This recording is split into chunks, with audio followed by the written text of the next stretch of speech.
Hello guys, welcome back to my YouTube channel. It's another day. It's been a long time, guys. I miss you all. Hope you also miss me. So today I would like us to go through. There's a post I did about how to sharpen their image. So I had this information from a comment from a friend who was saying I should bring out um how I go about editing that picture. So today, I would like to take you through from Capture One straight to Photoshop on how I go about it. So, with the Photoshop, I will give you a glance through on how I did it accordingly. If I make it to be lengthy, to be a little bit boring, okay. So I will show you a little bit on how I do the removal, like the blemishes and other stuff. Then there are other videos that has my retouching, frequency separation and other stuff. So if you go in there, you find out it easier to work through it. Okay, so I will not waste much time on the frequency separation to so I'll make it a very short thing for you so that you know how it went and how it started and how it is. Okay, so let's get into it. So it seems this one, let's work on this image. And since I've worked on this, that's the before and after, before after. So let me reset this. Okay, so this is the reset one. So mind you, this capture one, yeah, this capture one, and this is the newer version of capture one. So there's a lot of AI in it. So uh but I'll not use the AI part. Okay, I'll just use the normal process one. So let's get into it.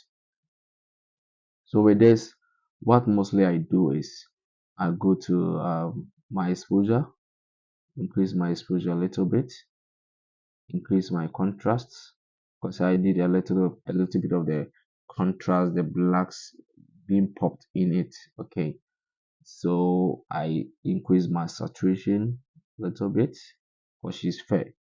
Okay, then go to the high dynamic range, reduce my highlights a little bit, reduce the black, increase the blacks. Okay, then I move to my levels. So I bring in the white. Okay, then I bring in the blacks. For the blacks, let me see, two will be fine for me. Yeah, so let's see. This is the before, this is the after. Before, after, before, after. See with this, there's been a change in it. Okay, yeah, this is being popped. So this is what I've done in Photoshop. So in Capture One, sorry, in Capture One. So let's move into uh, Photoshop. By the way, let me show some trick they've done to new the Capture One so that you can go to Capture One and learn more. I think it seems Prince Mason did a review on that, which made me go on to install mine. So we have the subject and the background. So you can select the background. It will make its selection of the background. Then you control the background as you want. Okay, control the background as you want, which works well, perfect. I tried it with another an image and it was so good.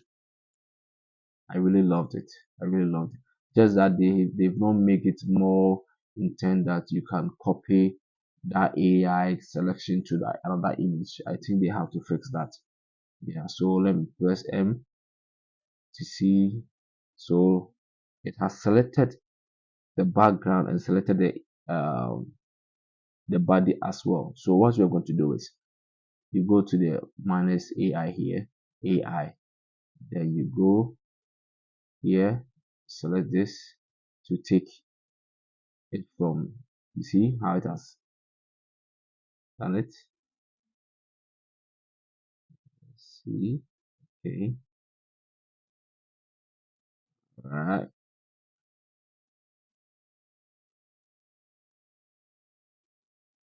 Good. Good.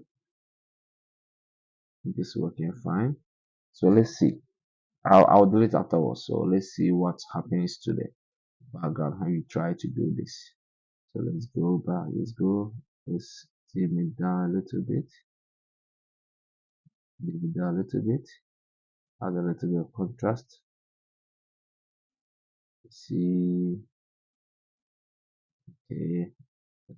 Saturation. Let's go to the white balance. You can check the white balance. You see how it's working on it. But the selection wasn't good here. Okay, the selection wasn't good.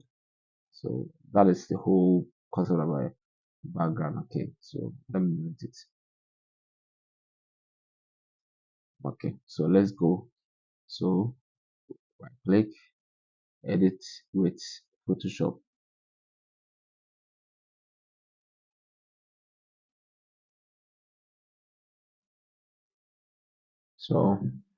So guys, our picture is here. So let's first thing I'll do is crop, which you all know. I'll crop.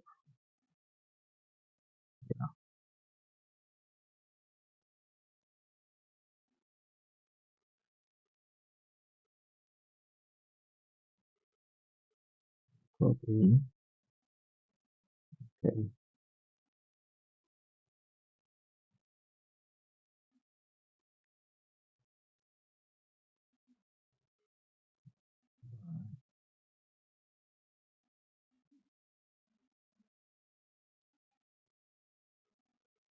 okay.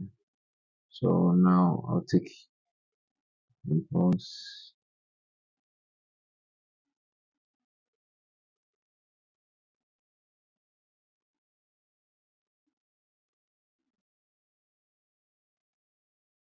So take the pimples out. So you have to do it little by little till you get all of them out. Okay, don't rush in it. So I'll have to fast forward this so that when I get to the frequency separation, I'll show you what I will do. Okay, all right. So guys, I'm done with the removal of blemishes. I'm done with that. So what we are going to do is, so let's see what I did for the removal of blemishes. Before, after, before, after, before, after. So sometimes you need to take out the veins in their eye with a patch too, the veins and the eye line here. Sometimes you take it out. The more with this one, she's not smiling, so you can take it out. But there are points where she's smiling; those eye will come. The the smile lines will come. You have to maintain it when she's smiling. You don't have to make it fake. All right, you have to sometimes maintain that. So let's get into the frequency separation. So this is what I mostly do. I look how sharp my images and how clean it is. Then I go for the radius the I want. Okay. So let me zoom it out a little bit. Something like this. Then go to my frequency separation, my Retouch Academy. You can use any other frequency separation that you have. It's not precisely that you have to use this. Okay, you have to use any one that you want. Okay, you can create yours by process. It's the same thing. All right, you just have to know the kind of videos you have to use in doing that. So via Gazemble, that's the new Richard Academy, the 3.3. That's a Viagasm there. The same thing as the other one, frequency separation. Okay. All right. So with this, it normally gives you the 6.4 radius. Okay. So I see how visible my images are. Then I choose the radius for. So with this, it's a little bit okay, but I need to go to much further so that I see more of the details than I want more of the details of the image. Okay, so this is what I'll do. I will go to, let me say, 8. 8 is a little bit okay, but let me go to 9. Okay, 9 is fine. 9 is fine for me. So um the sharpness of the image will determine the number of radius you increase. Okay, so you have to increase in a way that when you can see this line. Okay, that is not um there's a shadow here, this kind of contour here which separates the highlight from the shadows. You can see it. Don't push it much further like this where you cannot see anything. With this, when you do the frequency separation, you will see that you've done the frequency separation, but you will not see anything happening. Okay, you will not see anything happening. That is the level when you increase your frequency separation happens. But and when you reduce it into this level, you will smooth it and your image will look more of like a plastic. Okay, so you don't want your image to look like a plastic. You want your image to look natural. Okay, more detailed, and there are sometimes people will reduce it and do the frequency separation, and the image will look like a plastic image, and they'll see that kind of a dot dot. It's a plastic one. Okay, it's not the normal details. Okay, so avoid that. Avoid that. So what I'll do is I'll go to 9. I'll move to 9. This is where I want. There's some image you have to go to 12. There's some image you have to reduce it from 6.4 to maybe 5 or 6 or 4 or 2. Okay, it's not um, automatic that you have to maintain a particular number. No, you have to be changing it depending on the image that you are using. Okay, so okay, so what I'll do is I'll duplicate the lower frequency. Okay, now I'll work on the lower frequency, but I'll not work on the correcting. At first, I used to work on the correcting tones, but I'll not work on the correcting tones alone. Again, because um, if I make any mistake at the lower frequency, I will use the correcting tones to make that corrections, or or I will use the correcting tones where when the person's outfit is not ironed, I'll use the correcting tones to iron the dress or to smoothen the hair. Okay, so I'll use this to smoothen the hair so that you see how it will work out. You don't need to create another frequency separation to do that. You can use this same frequency separation to work on the hair and the outfit. Okay, you can create another frequency separation, work on an outfit or on the hair, but I will not do that because it will make this the document size increase, which will make the image slower. Okay, so avoid that.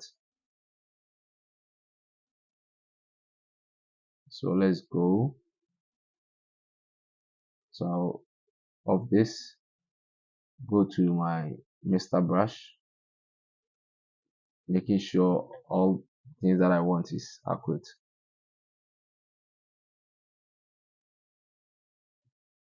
Okay.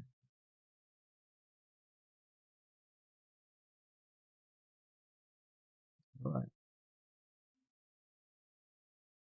let's get into it. So let me show you how this one will work so that I'll fast forward it for you.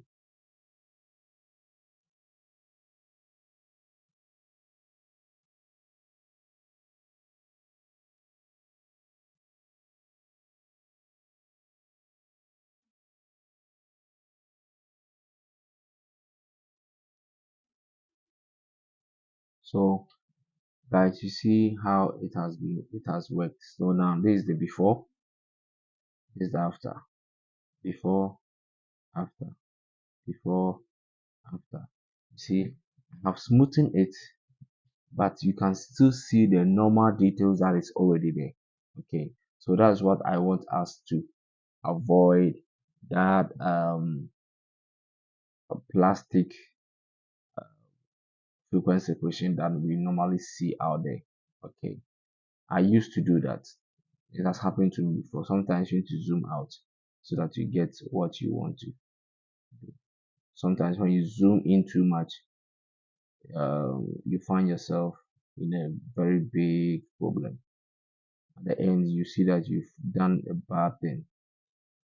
And sometimes people normally ask me, why do you always have to increase your brush? I increase my brush because it helps me to work more faster, and it helps me to work in a bigger area.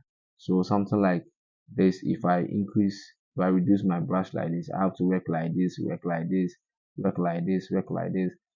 Later, you see, there will be some lines in it.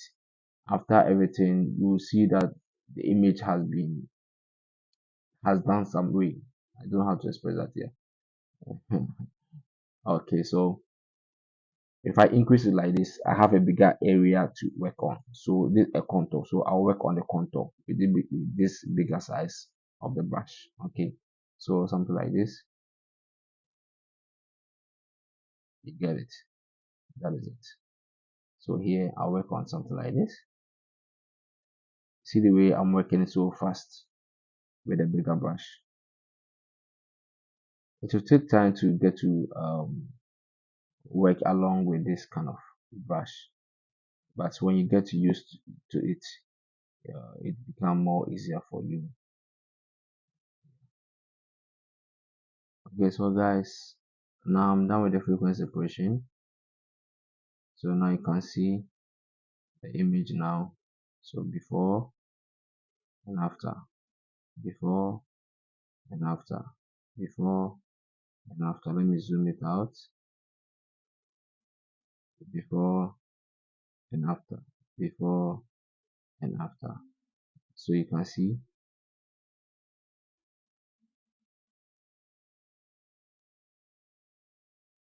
how it is.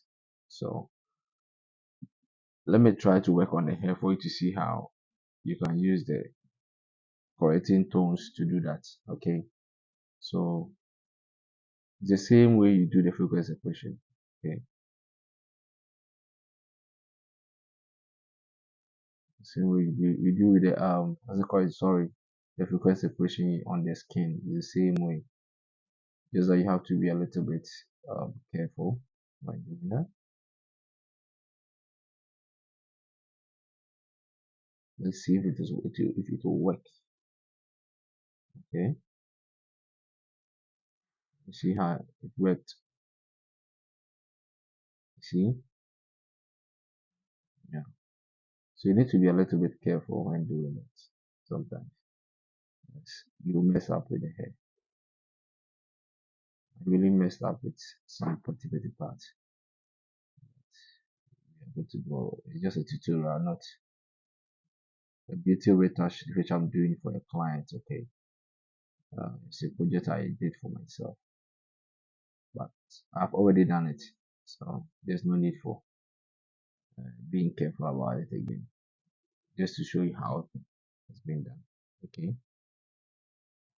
you see how the hair has been worked out now, before, after, before, after. You see, it works well. Bravo, half for me. All right, so guys, let's get into the grading side. Let's get to the grading side. So, hello guys. Let's continue with our color grading. So, I want to glance you through how I did this color grading. So, this is how we came about after the frequency separation. So, this is what I did for the color grading. So, let me walk you through. So, I came to the midtones, the color balance midtones. Then I push into the reds, because this tone has more of the reds, the oranges, the magenta, and the other kind of stuff. So um, I pushed into the reds. I added more magenta to it. Then I gave more yellows to it.